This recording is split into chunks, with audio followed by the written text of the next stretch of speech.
વિદ્યાર્થી મિત્રો chapter number 3 જે આપણું ચાલે છે બરાબર, જેનું ટાઇટલ છે વિદ્યુત રસાયણ. બહુ અગત્યનું ચેપ્ટર છે વિદ્યુત રસાયણ, જેમાં મુખ્ય આપણા બે સેલ વિદ્યુત રાસાયણિક અને વિદ્યુત વિભાજન જે આપણે ભણવાના છે. એમાં અત્યારે આપણું પાર્ટ 1 ચાલે છે વિદ્યુત રાસાયણિક. એમાં આપણે ઘણા બધા મુદ્દા જોઈ લીધા છે. હવે છેલ્લા લેક્ચરમાં ઇલેક્ટ્રોડ પોટેન્શિયલ અથવા વિદ્યુત ધ્રુવનો પોટેન્શિયલ અને એ શેનો તફાવત છે. તો જે આપણો અર્ધકોષ છે એમાં બે ઘટકો હોય, એક ધાતુનો સળિયો અને બીજું દ્રાવણ. તે બે વચ્ચે પ્લસ અને માઇનસ રચાતા હોય છે સપાટી ઉપર. કેમ એ બધી ચર્ચા થઈ ગઈ. અને એના કારણે જે પોટેન્શિયલનો તફાવત ઉત્પન્ન થાય એને વિદ્યુત ધ્રુવ પોટેન્શિયલ કહેવાય. આવા બે વિદ્યુત ધ્રુવોને જોડવામાં આવે તો બે વિદ્યુત ધ્રુવો વચ્ચે પણ પોટેન્શિયલનો તફાવત ઉત્પન્ન થાય, જેને કોસ પોટેન્શિયલ કહેવાય છે. બરાબર, તો એ બધી ચર્ચા આપણે કરી. અગત્યનો કોસ પોટેન્શિયલ E0 સેલ આપણે કેમ શોધીએ? તો C- એ સૂત્ર મગજમાં ફિટ કરજો. C- એ કોના સંદર્ભમાં હોય? તો રિડક્શન પોટેન્શિયલના સંદર્ભમાં હોય. ત્યારબાદ ડેરિયલમાં આપણે ઝિંક અને કોપરના કિંમતો મૂકેલી. એક કોપરની કિંમત હતી 0.34 રિડક્શન પોટેન્શિયલ અને ઝિંકની હતી -0.76 અને માઇનસ માઇનસ પ્લસ અને જવાબ આવ્યો તો 1.10. આગળના લેક્ચરમાં આપણે અહીં સુધી ચર્ચા કરી છે. બરાબર, હવે આપણા મગજમાં એવો પ્રશ્ન આવે કે આ બધી ગાણિતિક કિંમતો આવી ક્યાંથી? બરાબર, તો આજનો આપણો ટોપિક એ છે. તો સૌથી પહેલા આ જે પ્રશ્ન છે શું કહેવા માંગે છે સમજી લો. એ બધી કિંમતો પ્રમાણિત છે. આગળ લખીશ પ્રમાણિત વિદ્યુત ધ્રુવ. પ્રમાણિત વિદ્યુત ધ્રુવનો પોટેન્શિયલ. પ્રમાણિત વિદ્યુત ધ્રુવનો પોટેન્શિયલ. બધાને ખબર છે કે પોટેન્શિયલ વિદ્યુત ધ્રુવના બે હોય, એક ઓક્સિડેશન અને રિડક્શન. એમાં IUPACએ કયા પોટેન્શિયલને પ્રમાણિત પોટેન્શિયલનું બિરુદ આપેલું છે? તો એ રિડક્શન છે. તેને સંકેતમાં આમ લખાય છે E0 RAD. બરાબર, આ રીતે યાદ રાખજો. એટલે પ્રમાણિત વિદ્યુત ધ્રુવનો પોટેન્શિયલ માપવાની પદ્ધતિ. આખી એક પદ્ધતિ છે અને પદ્ધતિ શું છે એની આપણે આજે ચર્ચા કરવાની છે. તો સૌથી પહેલા એક વસ્તુ સમજી લો. હું તમને એક સામાન્ય વસ્તુ કહું કે આપણી પાસે ઝિંક વિદ્યુત ધ્રુવ છે. બરાબર, આ ઝિંક. અહીંયા Zn નો શું હોય? સળિયો છે, બધાને ખ્યાલ છે. આ Zn નો સળિયો છે. એના સંપર્કમાં દ્રાવણ શેનું હોય? ZnSO4 નો હોય. એટલે Zn+2 અને SO4 -2 છે. આની સાંદ્રતા 1 મોલર છે અને તાપમાન 25 છે. બરાબર, ચાલો. હવે આ એક પ્રકારનો વિદ્યુત ધ્રુવ છે, પ્રમાણિત વિદ્યુત ધ્રુવ છે. આની પાસે બે પોટેન્શિયલ છે, ઓક્સિડેશન અને રિડક્શન. ઓક્સિડેશન નો અર્થ એવો થાય ઇલેક્ટ્રોન ગુમાવવાનો સ્વભાવ અથવા વૃત્તિ, અને રિડક્શન એટલે ઇલેક્ટ્રોન મેળવવાની વૃત્તિ. બરાબર, હવે આની પાસે બંને વૃત્તિ છે. હવે વૃત્તિ આપણે માપવી છે તો કઈ રીતે મપાય? મને જવાબ આપો. દાખલા તરીકે કોઈ શિક્ષક ની ભણાવવાની વૃત્તિ કેવી છે તો કઈ રીતે મપાય? તો સામે વિદ્યાર્થી હોવા જોઈએ. બરાબર ને? કોઈ વ્યક્તિ પૈસા આપવાની વૃત્તિ ધરાવે છે કે લેવાની વૃત્તિ ધરાવે છે એ જાણવું હોય તો એની સામે ભિખારીને મોકલવું પડે અથવા કોઈ વ્યક્તિને મોકલવો પડે એમ. બરાબર, તો ખબર પડી જાય કે કઈ વૃત્તિ એની આની સાપેક્ષમાં છે, વધારે છે, ઓછી, બધી ખબર પડી જાય. પણ પોઈન્ટ મારો એ છે કે સામે કોઈકને મૂકવો પડે. વાત સાચી કે ખોટી? સાચી. તો કહેવાનો અર્થ મારો એ છે કે આની વૃત્તિ માપવી હોય તો તમારે બાજુમાં બીજો એક વિદ્યુત ધ્રુવ મૂકવો પડે અને એ વિદ્યુત ધ્રુવ કોમન હોવો જોઈએ. એ વિદ્યુત ધ્રુવ કોમન. કેમિસ્ટ્રીમાં આમાં વિદ્યુત ધ્રુવ આવા કેવા અસંખ્ય વિદ્યુત ધ્રુવો તે બનાવી શકો અને બધા વિદ્યુત ધ્રુવોની વૃત્તિ જો માપી હોય તો સામે તમે જે મૂકો એ કોમન હોવો જોઈએ. સામે જે મૂકો એ કોમન હોવો જોઈએ. દાખલા તરીકે એક સિમ્પલ તમને વિદ્યાર્થીના સંદર્ભમાં ઉદાહરણ આપો કે સ્કૂલ હોય કે કોઈ પણ જગ્યાએ મોટા ઇન્સ્ટિટ્યૂટમાં ટીચરના ઇન્ટરવ્યુ થાય છે અને ડેમો ક્લાસ. હવે મને જવાબ આપજો કે 3 શિક્ષકો ઇન્ટરવ્યુ માટે આવ્યા, બરાબર? એટલે પ્રિન્સિપલે કીધું કે તમારે ડેમો આપવો પડશે, બરાબર છે? ધ્યાન આપજો. હવે 3 શિક્ષકો છે A, B અને C. આ 3 શિક્ષકો છે, ધ્યાન આપજો. હવે ત્રણેય ક્લાસને ડેમો આપવાનો છે અને પ્રિન્સિપલે આવું કીધું. ધ્યાન આપજો, બહુ સમજવાની વસ્તુ છે કે ચલો ભાઈ તમે ડેમો આપો કયા ક્લાસમાં? A1 માં આપો. તમે ડેમો આપી દો B1 ક્લાસમાં આપો. તમે ડેમો આપી દો C1 ક્લાસમાં આપી દો. તો મને જવાબ આપો આનાથી જજમેન્ટ આવે? વિચારો, જજમેન્ટ આવશે? તો આમાં જજમેન્ટ આવે નહીં, કારણ કે દરેક શિક્ષકને તમે અલગ અલગ ક્લાસમાં મૂકો છો, વિદ્યાર્થીઓ બદલાયા છે, તો કમ્પેરિઝન કેવી રીતે કરશો? તો એના માટે પ્રિન્સિપાલે શું કરવું જોઈએ કે ત્રણેય જે શિક્ષકો છે એને કોઈ પણ એક ક્લાસમાં મૂકવા પડે. એટલે આ શિક્ષક આમાં લેક્ચર લે, આ શિક્ષક આ જ ક્લાસમાં લેક્ચર લે અને આ શિક્ષક પણ આ જ ક્લાસમાં લેક્ચર લે અને પછી આ જે વિદ્યાર્થીઓ છે આ ત્રણેય શિક્ષકોને વ્યવસ્થિત ક્રમમાં ગોઠવશે કે સાહેબ અમને આમનું બહુ વધારે ગમ્યું એટલે આમનો પહેલો નંબર આપશે. સાહેબ આમનું બહુ વધારે ગમ્યું, આના પછી આનો નંબર આપશે. પછી વિદ્યાર્થી એમ પણ કહેશે સાહેબ અમને તો તમે ક્યાંથી લાયા? કેમ? અમે એમને શીખવાડ્યું. તો એનો મીનિંગ એવો થાય છે કે આ બેમાં વધારે આવડે છે કોને? A1 ના ક્લાસને આવડે તો A1 નો ક્લાસ વચ્ચે રહે અને એ શિક્ષક પાછળ આવે. આવું થાય કે ના થાય? આવું થવાનું છે. તો આપણે પણ આવું જ કંઈક કરવા માટે જઈ રહ્યા છીએ. જે રીતે અહીંયા A1 ક્લાસની પસંદગી થયેલી છે એવી જ રીતે અહીંયા એક વિદ્યુત ધ્રુવની આપણે પસંદગી કરવાની છે અને એ વિદ્યુત ધ્રુવ જે પસંદ કરવામાં આવે છે એ વિદ્યુત ધ્રુવનું નામ છે પ્રમાણિત. એ વિદ્યુત ધ્રુવનું નામ છે પ્રમાણિત હાઇડ્રોજન વિદ્યુત ધ્રુવ. પ્રમાણિત હાઇડ્રોજન વિદ્યુત ધ્રુવ, સ્ટાન્ડર્ડ. એટલે કેમિસ્ટ્રીના જેટલા પણ વિદ્યુત ધ્રુવો છે આ બધા એનો પોટેન્શિયલ માપવો હોય તો બધાને વારાફરતી આની સાથે શું કરવું પડે? જોડવો પડે છે. એટલે IUPAC વાળાએ આને પ્રમાણિત વિદ્યુત ધ્રુવનું બિરુદ આપ્યું છે. આને સ્ટાન્ડર્ડ, પ્રમાણિત એટલે સ્ટાન્ડર્ડ, હાઇડ્રોજન એટલે H અને વિદ્યુત ધ્રુવ એટલે ઇલેક્ટ્રોડ, આને SHE કહેવામાં આવે છે. સ્ટાન્ડર્ડ હાઇડ્રોજન ઇલેક્ટ્રોડ, બરાબર? તો આની રચના થોડીક સામાન્ય તમને સમજાવી દઉં, પછી આનો ઉપયોગ કેમ કરવો એ આપણે જોઈએ. તો આની જેમ અહીંયા પણ એક આવું પાત્ર હોય છે, કાચનું પાત્ર, બરાબર છે? ઓકે. હવે એની અંદર આ ટાઈપની રચના છે. અહીંયા એક પ્લેટ આવે છે. આ પ્લેટ શેની હોય છે? પ્લેટિનમની હોય છે. યાદ આવે, પ્લેટિનમ ધાતુની હોય છે, બહુ મોટી અને નાની પ્લેટ હોય અને એના ઉપર પ્લેટિનમ બ્લેક આવે છે, એક મટીરીયલ. પ્લેટિનમના ઉપર પ્લેટિનમ બ્લેક, બરાબર? એનું અહીંયા કોટિંગ કરેલું હોય છે આ પ્લેટ ઉપર. ટૂંકમાં આ પ્લેટ શેની છે? પીટીની છે, બરાબર? પણ કોટેડ આવરણ હોય એના ઉપર.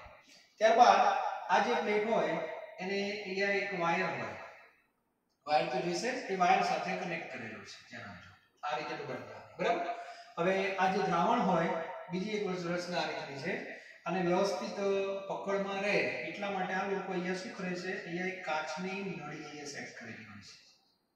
કાચની નળી, આ કાચની નળી આમ બંધ અહીંયાથી થોડી ખુલ્લી હોય છે આ રીતે. ઈખડ થોડું નાનું કરી દઈએ, બરાબર? આ રીતે. અને અહીંયા દ્રાવણ ભરેલું હોય. હવે દ્રાવણ શેનું હોય એ પણ તમને કહી દઉં. આ દ્રાવણ શેનું હોય છે? એસિડનું હોય છે. એટલે આ દ્રાવણ એસિડનું હોય એટલે એસિડિક દ્રાવણ હોય. એસિડિક દ્રાવણ. અને એસિડિક દ્રાવણ હોય એટલે અંદર કયો આયન હોય? H+ હોય.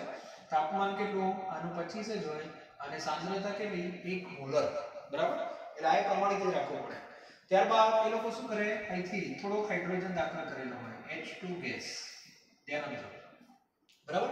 હવે અહીંયા કેવું છે, ઝિંક ધાતુ છે એટલે પોતે સોલિડ છે અને Zn2+ ના સંપર્કમાં છે કે નહીં? સંપર્કમાં તો હોવો જોઈએ ને એકબીજાના. Zn નો સળિયો અને Zn2+ બંને એકબીજાના સંપર્કમાં હોવા જોઈએ, એટલે બાઉન્ડ્રી ટ્યુબમાં. તો અહીંયા તો છે, તો આમાં એવું કંઈક વિચારો, તો દ્રાવણ છે નો H+ છે, તો H+ ના સંપર્કમાં તો કોઈ હોવું જોઈએ ને. H+ ના સંપર્કમાં કોણ હોય? હાઇડ્રોજન વાયુ. એટલે અહીંયાથી આ લોકો શું કર્યું હોય, હાઇડ્રોજન વાયુ પસાર કરેલો હોય અને હાઇડ્રોજન આ પ્લેટિનમની જે સપાટી હોય ને એના ઉપર પીટીની સપાટી ઉપર શું થયેલો હોય? અધિશોષિત થયેલો હોય. એટલે પ્લેટિનમની સપાટી ઉપર હાઇડ્રોજન વાયુનું અધિશોષણ થઈ ગયેલું છે અને એ હાઇડ્રોજન H+ ના સંપર્કમાં છે. પણ હાઇડ્રોજનને પોતાની સપાટી નથી, તો પીટી એને શું આપે છે? સપાટી આપે છે. ખ્યાલ આવી ગયો? તો આ રીતે એક પ્રમાણિત હાઇડ્રોજન વિદ્યુતદ્રવ કેમિસ્ટ્રીની લેબમાં તૈયાર થાય છે. ધ્યાન આપજો, બરાબર? અને આનો ઉપયોગ આપણે અહીંયા કરવાનો છે. એનું સીધું કારણ છે કે માત્ર એક જ વિદ્યુતદ્રવથી આ શક્ય નથી, એટલે આપણે આનો શું કરવો પડે? ઉપયોગ કરવો પડે છે, બરાબર છે? તો આ પદ્ધતિમાં સૌથી પહેલા આની જરૂર પડવાની છે. ખ્યાલ આવી ગયો? એટલે દરેક વિદ્યાર્થી હું બોલું એ પ્રમાણે લખે, બરાબર? ચાલો લખો પહેલું વાક્ય. ટાઇટલ લખજો પહેલા, માપવાની પદ્ધતિ. હવે એમાં લખો નીચે પ્રમાણિત વિદ્યુતધ્રુવનો પોટેન્શિયલ, પ્રમાણિત વિદ્યુતધ્રુવનો પોટેન્શિયલ, પ્રમાણિત વિદ્યુતધ્રુવનો પોટેન્શિયલ એ સંપૂર્ણ કોષની રચના વગર શક્ય નથી. બીજો પોઈન્ટ, આ માટે રસાયણ વિજ્ઞાનમાં પ્રમાણિત વિદ્યુતધ્રુવના પોટેન્શિયલ મગજમાં રિડક્શન જ રાખવાનું. પ્રમાણિત વિદ્યુતધ્રુવના પોટેન્શિયલ અલ્પવિરામ પ્રમાણિત હાઇડ્રોજન વિદ્યુતદ્રવ કૌંસમાં લખજો SHE ની સાપેક્ષમાં શોધવામાં આવે છે. બરાબર? ત્રીજો પોઈન્ટ SHE, હવે ટૂંકમાં લખીશ SHE ની આકૃતિ નીચે પ્રમાણે છે. આકૃતિની જગ્યા રાખજો અથવા દોરી દો, બરાબર? સામાન્ય આકૃતિ છે તો SHE વ્યવસ્થિત તમારે દોરી દેવાનો છે. ત્યારબાદ લખો અહીં પ્રમાણિત હાઇડ્રોજન વિદ્યુતદ્રવ એટલે કે SHE નો પ્રમાણિત રિડક્શન પોટેન્શિયલ શૂન્ય સ્વીકારવામાં આવેલ છે.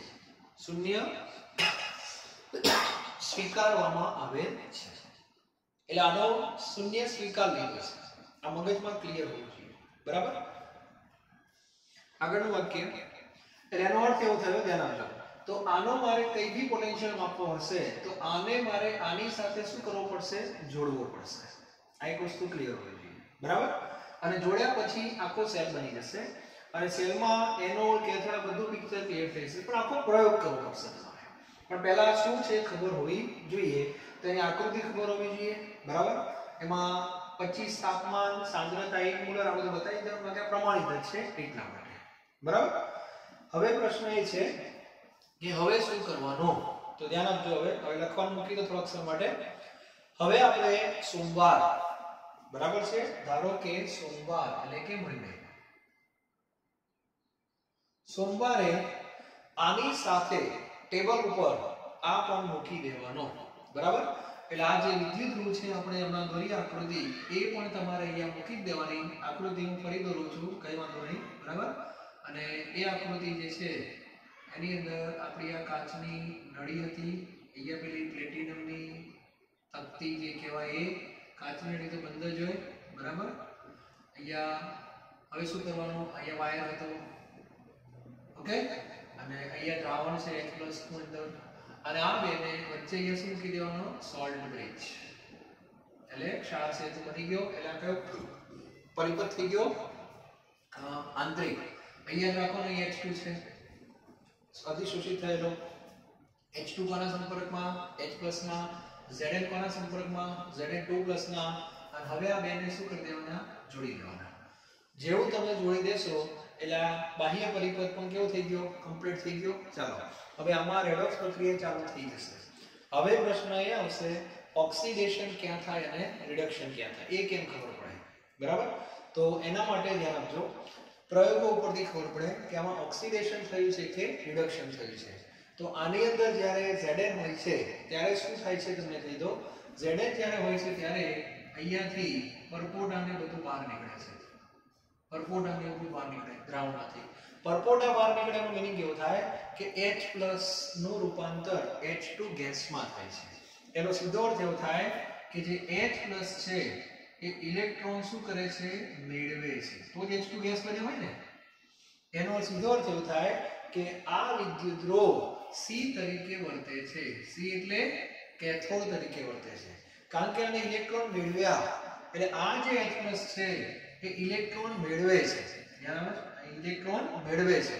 તો ઇલેક્ટ્રોન આયા ક્યાંથી હોય, અહીંથી આયા હોય. તો અહીંયાનો જે ઇલેક્ટ્રોન છે એ A તરીકે વર્તે, એટલે એનોડ તરીકે વર્તે. એટલે પ્રક્રિયા આવી થાય, Zn માંથી શું બનતું હોય, Zn+2 અને 2 ઇલેક્ટ્રોન. આ રીતે પ્રક્રિયા થાય. એટલે એનોડ બનશે, આ કેથોડ બનશે. નક્કી થઈ ગયું. અને આની અંદર આ રીતની રેડોક્સ પ્રક્રિયા લખી નાખવાની. અને બેલેન્સ કરી દઈએ તો 2H+, 2 ઇલેક્ટ્રોન અને H2. ઇલેક્ટ્રોન કેન્સલ થઈ જાય એટલે Zn+2H+ એમાંથી શું બને, Zn2+ અને H2. આ પ્રક્રિયા થશે. લખવાનું પછી પહેલા સમજી લો, બરાબર. હવે આ પ્રક્રિયા થઈ ગઈ, એનોડ કેથોડ બધું નક્કી થઈ ગયું. હવે જે વાત આવે છે એ પ્રમાણિત પોટેન્શિયલની આવે છે. હવે ધ્યાન આપજો. હવે આપણી પાસે એક સાધન છે, મેં આગળ વાત કરી હતી. એ સાધનને શું કહેવાય, પોટેન્શિયોમીટર. એને શું કહેવાય, પોટેન્શિયોમીટર. અને પોટેન્શિયોમીટર શું આપશે, I પ્રમાણિત, I પ્રમાણિત. એટલે પોટેન્શિયોમીટર તમને શું માપી આપશે, E0 સેલ માપી આપશે.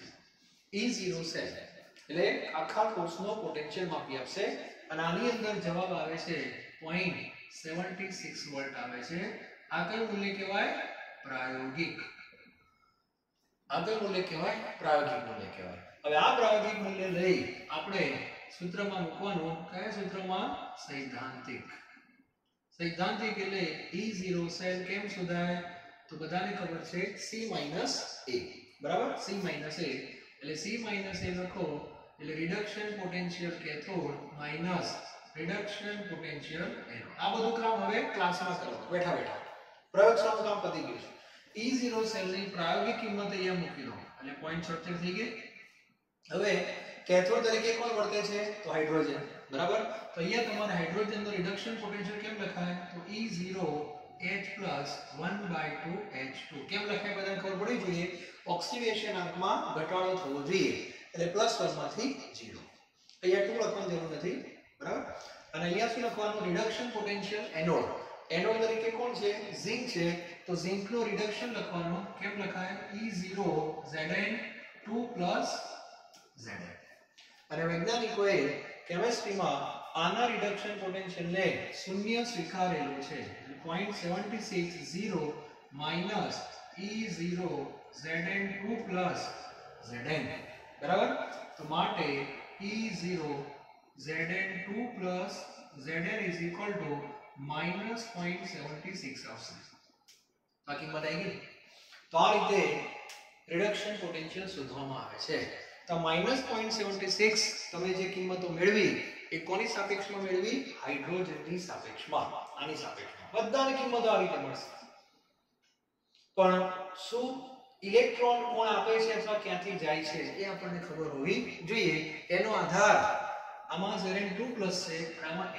આ બે વચ્ચે કોમ્પિટિશન થાય. બસ આ બે આયનોમાંથી ઇલેક્ટ્રોન મેળવવાની પ્રબળ વૃત્તિ કોની છે. તો આ પ્રયોગો પરથી ખ્યાલ આવી જાય કે ઇલેક્ટ્રોન મેળવવાની પ્રબળ વૃત્તિ H+ છે. એટલે H+ ઇલેક્ટ્રોન મેળવવા માટે પ્રબળ છે.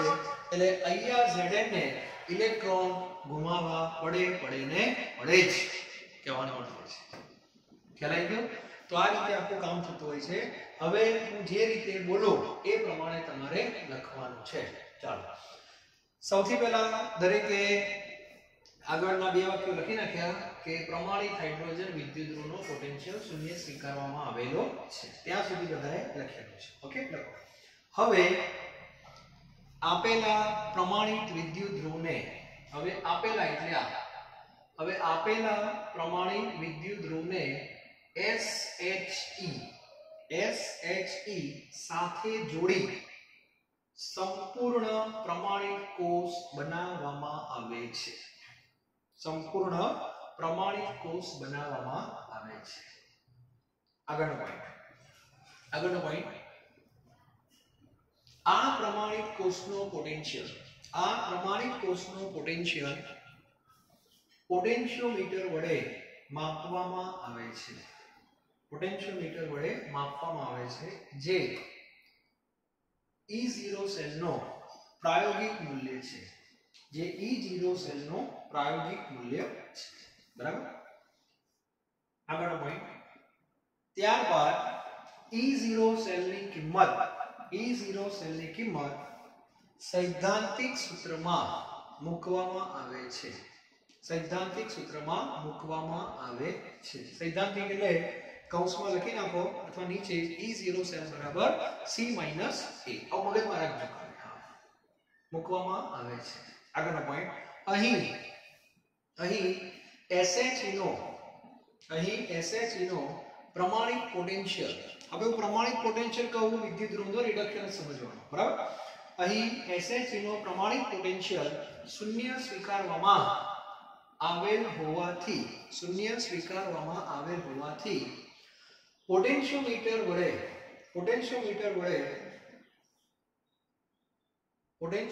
વડે મળતા E0 સેલનું મૂલ્ય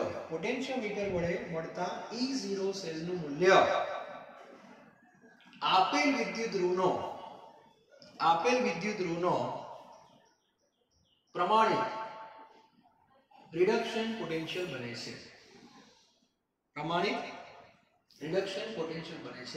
જે ધન અથવા ઋણ હોઈ શકે છે. જેનો આધાર આપેલ વિદ્યુત ધ્રુવ SHE ની સાપેક્ષમાં એનોડ તરીકે વર્તે છે કે કેથોડ તરીકે વર્તે છે તેના ઉપર આધારિત છે. આ ક્લિયર હોવું જોઈએ. બરાબર છે? તો અમે તમને જનરલ માહિતી આપી દીધી. હવે લખો દાખલા તરીકે એમાં આ એક આકૃતિ છે. દોરવી હોય તો દોરી નાખો. નાની Zn ની સામે SHE છે. આને કહેવાય SHE. બરાબર? અને આ બાજુ Zn છે. આકૃતિ દોરી નાખી. બધા દરેક વિદ્યાર્થી આકૃતિ દોરી નાખે છે. આકૃતિ દોરી નાખી વ્યવસ્થિત. આકૃતિ દોર્યા પછી લખવાનું. દોરી આકૃતિ. ચલો હવે લખો. આ કોષમાં થતી પ્રક્રિયાઓ નીચે પ્રમાણે છે. આ પ્રક્રિયા લખી નાખો. બરાબર? આ પ્રક્રિયા છે અને આ પ્રક્રિયા થઈ એનો અર્થ કે આ A થઈ ગયો અને આ C થઈ ગયો અને આ થઈ ગઈ રેડોક્સ પ્રક્રિયા. બરાબર? આવી પ્રક્રિયાઓ થાય. બરાબર? પછી આગળ લખો. પ્રક્રિયા પરથી કહી શકાય કે Zn વિદ્યુત ધ્રુવ એનોડ તરીકે અને SHE કેથોડ તરીકે વર્તે છે. Zn વિદ્યુત ધ્રુવ એનોડ તરીકે અને SHE કેથોડ તરીકે વર્તે છે. આ પ્રક્રિયા પરથી ખબર પડે. પરપોટા ઉત્પન્ન થયા તેનો સીધો અર્થ એવો થયો હાઇડ્રોજન વાયુ ઉત્પન્ન થઈ ગયો. એટલે H+ ની ઇલેક્ટ્રોન મેળવવાની વૃત્તિ Zn2+ કરતા વધારે છે. આ નક્કી થઈ ગયું. બરાબર? ચાલો આગળનો પોઈન્ટ.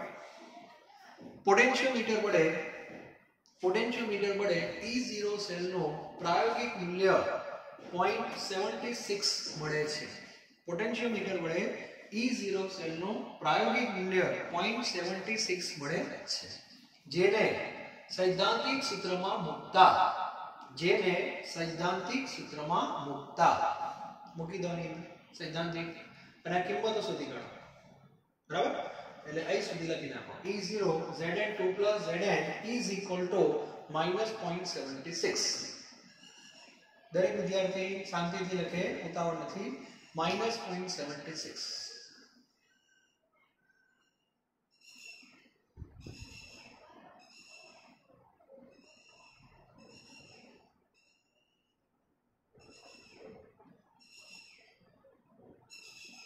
બરાબર? ઓકે. તો આ વાત થઈ ગઈ કોની? Zn ની થઈ ગઈ. તો કેમિસ્ટ્રીમાં આવા અર્ધકોષ કેટલા? અસંખ્ય. હવે લખવાની જરૂર નથી, ખાલી સમજાવી દઉં. હવે મંગળવારે મેં શું કર્યું? અહીંયા કોપરનો સળિયો મૂકી દીધો. તો દ્રાવણ શેનું આવે? Cu2+ નો આવે. બરાબર? હવે મારે આનો પણ રિડક્શન પોટેન્શિયલ શોધવો છે. ધ્યાન આપજો હવે શું થાય છે. મારે આનો પણ રિડક્શન પોટેન્શિયલ શોધવો છે. બરાબર? ચાલો. હવે જેવા તમે આની સાથે કનેક્ટ કરી દીધા, બરાબર? હવે પ્રશ્ન એવો થાય છે કે H+ અને Cu+ બેમાં ઇલેક્ટ્રોન મેળવવાની વધારે વૃત્તિ કોની? તો પ્રયોગો એવું કહે છે કે Cu2+ ની વધારે મેળવવાની વૃત્તિ છે. હવે Cu2+ ની ઇલેક્ટ્રોન મેળવવાની વૃત્તિ વધારે હોય એનો મીનિંગ શું છે મને કહો. Cu2+ ની ઇલેક્ટ્રોન મેળવવાની વૃત્તિ વધારે છે. Cu2+ ની કોની સાપેક્ષમાં? H+. એટલે Cu2+ ઇલેક્ટ્રોન મેળવે છે. નક્કી થઈ ગયું. હવે Cu2+ ઇલેક્ટ્રોન મેળવે એટલે એમાંથી Cu સોલિડ બને. ચાલો. હવે આ ઇલેક્ટ્રોન મેળવે છે એનો સીધો અર્થ એવો થયો કે અહીંયાથી ઇલેક્ટ્રોન દૂર થાય છે. તો હાઇડ્રોજન કઈ પ્રક્રિયાનું થતું હશે? ઓક્સિડેશન. તો કયો હાઇડ્રોજન? તો પહેલા જ કીધું કે સપાટી જે છે એના ઉપર હાઇડ્રોજન પહેલેથી જ અધિશોષિત થયેલો છે. અને એ જ હાઇડ્રોજન અથવા ઓછો પડતો હોય થોડો દાખલ કરવો પડે. બરાબર? એ જ હાઇડ્રોજન H2 માંથી 2H+ માં જાય અને બે ઇલેક્ટ્રોનને શું કરી દે? મુક્ત કરી દે. એટલે આમાં પરપોટામાં ઉત્પન્ન થાય. H2 વપરાય છે અને H2 નું રૂપાંતર H+ માં થાય છે. બરાબર? અને એમાંથી ઇલેક્ટ્રોન છૂટા પડે છે. એનો અર્થ કે હાઇડ્રોજન અહીંયા એનોડ તરીકે વર્તે અને આ કેથોડ તરીકે વર્તે છે. એટલે મગજમાં એવું કાઢી નાખજો કે ડાબી બાજુ આકૃતિમાં હોય કેથોડ જ હોય એવું જરૂરી નથી. આ તો એક આકૃતિ છે, પ્રયોગ ઉપરથી નક્કી થાય એનોડ અને કેથોડ. જો આ પ્રક્રિયા થાય, બરાબર? અને આ પ્રક્રિયા થાય એટલે રેડોક્સ પ્રક્રિયા શું લખશો તમે આની અંદર? તો H2+ Cu+2 એમાંથી 2H+ અને શું બને? Cu બને છે. આ રીતે તમારે લખવું પડે. આને કહેવાય રેડોક્સ. પછી આને પણ પોટેન્શિયોમીટરનો ઉપયોગ કરવો પડે. તો પોટેન્શિયોમીટર આનો જવાબ શું આપશે? 0.36 નથી આપતું, 0.34 આપશે. પોટેન્શિયોમીટર જે જવાબ આપે એ તો પ્લસમાં જ આવે. બરાબર? ધ્યાન રાખજો. હવે આ કિંમત મૂકી દો તો અહીંયા તમારે આવશે 0.34. અહીંયા આવશે 0.34. હવે આ બદલાઈ જશે. બરાબર? ચલો મને જવાબ આપો. હવે અહીંયા શું થશે બોલો? તો અહીંયા કેથોડ તરીકે કોણ છે? કેથોડ તરીકે કોણ છે? કોપર છે. તો અહીંયા તમારે કોપરનો રિડક્શન પોટેન્શિયલ લખવાનો Cu2+ અને Cu. અને અહીંયા તો હાઇડ્રોજનનો લખવાનો. હાઇડ્રોજનનો કેમ લખવાનો? H+ એમાંથી 1/2 H2. એટલે અહીંયા તમારે 0.34 એમના એમ અને આ પાછો 0. એટલે કોપરનો રિડક્શન પોટેન્શિયલ શેમાં આવશે? પ્લસમાં આવશે. જો કહેવાય ગયું આ આવશે. એ પ્લસમાં આવશે. એનો સીધો અર્થ એવો થાય કે પ્રમાણિત વિદ્યુત ધ્રુવના પોટેન્શિયલ પ્લસ પણ આવે માઈનસ પણ આવે. કોની સાપેક્ષમાં? SHE. આ ક્લિયર હોવું જોઈએ. તો આ રીતે તમે શોધી શકો છો. તો એક બીજું ઉદાહરણ છે કોપરનો. બરાબર? એમાં લખવા જ રીતે બોલીએ આ જ રીતે પ્રમાણિત કોપર વિદ્યુત ધ્રુવને પ્રમાણિત કોપર વિદ્યુતઋણને SHE સાથે જોડવામાં આવે, SHE સાથે જોડવામાં આવે તો નીચે પ્રમાણે પ્રક્રિયા થાય છે, તો નીચે પ્રમાણે પ્રક્રિયા થાય છે. લખી નાખો આ પ્રક્રિયા.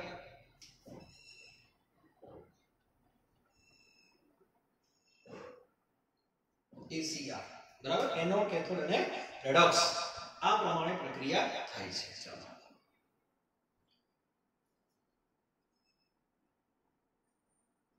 પછી આ લખી નાખો પોટેન્શિયોમીટર વાળું, જાતે લખી નાખો એટલે ખ્યાલ આવી ગયો તમને એક્ઝેક્ટલી એમાં શું છે તે. બરાબર, પોટેન્શિયોમીટર.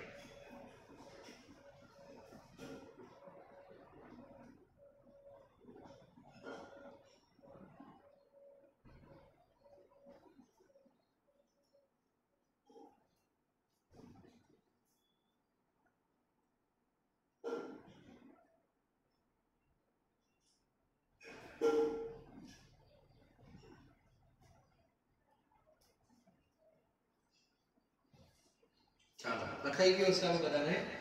તો આ રીતે કોપરનો રિડક્શન પોટેન્શિયલ શેમાં આવશે? પ્લસમાં, અને Zn નો શેમાં આવ્યો? માઈનસમાં. ખ્યાલ આવી ગયો? એટલે એનોડ તરીકે વર્તે કે કેથોડ તરીકે વર્તે એના ઉપર આધારિત છે. બરાબર છે. ચલો હવે લખો, આમ કહી શકાય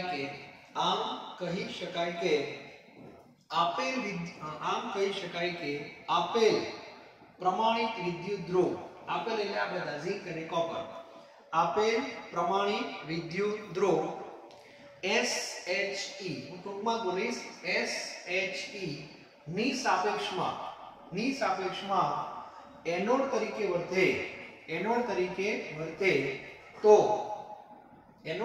વર્તે તો તેનો રિડક્શન પોટેન્શિયલ ઋણ આવે, અને કેથોડ તરીકે વર્તે તો તેનો રિડક્શન પોટેન્શિયલ ધન આવે છે. બરાબર. તો કેમિસ્ટ્રીમાં જેટલા પણ આવા વિદ્યુત ધ્રુવો હોય એને વારા પરથી SHE સાથે જોડી દેવાના. આવી સરસ મજાની રચના આ લોકો બનાવે છે. આખો પ્રયોગ છે, અને એ પ્રયોગમાં પ્રક્રિયા કઈ થાય છે જોવાનું. SHE ઓક્સિડેશન પણ અનુભવે અને રિડક્શન પણ અનુભવે. એનો આધાર આ H+ નો સ્વભાવ આના સાપેક્ષમાં કેવો છે એના પર નક્કી થાય. ટૂંકમાં આ બે જે ધનાયન છે એમની વચ્ચે કોમ્પિટિશન થાય છે ઇલેક્ટ્રોન મેળવવાની. જૂની બુકની અંદર આ બધી ચર્ચા ઊંધી હતી ઇલેક્ટ્રોન ગુમાવવાના સંદર્ભમાં. એ વખતે અમે અહીંયા કોપર અને અહીંયા કયો વાયુ અધિશોષિત થયેલો છે? H2. એ બેમાં કોની વૃત્તિ ઇલેક્ટ્રોન ગુમાવવાની વધારે છે એના ઉપર અમે ચર્ચા કરતા હતા. એટલે નવી બુકમાં આખું ફરી ગયું છે ચક્ર, અને રિડક્શન ઉપર લઈ ગયા છે. આ કેમિસ્ટ્રી કહેવાય, ગમે ત્યારે બધા નિયમો બદલી નાખે છે. બરાબર. એટલે રેફરન્સ બુકમાં ક્યાંક ઓક્સિડેશનના સંદર્ભમાં માહિતી હોય તો કન્ફ્યુઝ થવાનું નહીં. પણ હવે આપણે આશા રાખીએ કે આ લોકો રિડક્શનના સંદર્ભમાં પ્રશ્નો પૂછે તો વધારે સારું. ક્લિયર? તો મગજની અંદર આ વસ્તુ ક્લિયર હોવી જોઈએ. તો આ રીતે પ્રમાણિત વિદ્યુત ધ્રુવનો પોટેન્શિયલ માપવાની પદ્ધતિ મેં કહી દીધી. બરાબર. હવે તમારા મગજમાં પ્રશ્ન થાય કે સાહેબ આ બધું માપ્યા પછી આ લોકો શું કરતા હશે? તો આ લોકો કશું કરતા નથી. આ બધી કિંમતો શોધ્યા પછી એને વ્યવસ્થિત એક સિક્વન્સમાં શું કરે છે? ગોઠવે છે. અને સિક્વન્સમાં ગોઠવ્યા પછી એક સરસ મજાની શું બનાવે છે? શ્રેણી બનાવે છે, જેને ECS કહેવામાં આવે છે. જેને શું કહેવાય છે? ECS, ઇલેક્ટ્રોકેમિકલ સિરીઝ એવું નામ આપવામાં આવે છે. બરાબર. તો હવે આપણે નેક્સ્ટ લેક્ચરમાં જોઈએ કે ECS કોને કહેવાય. Okay, thank you very much.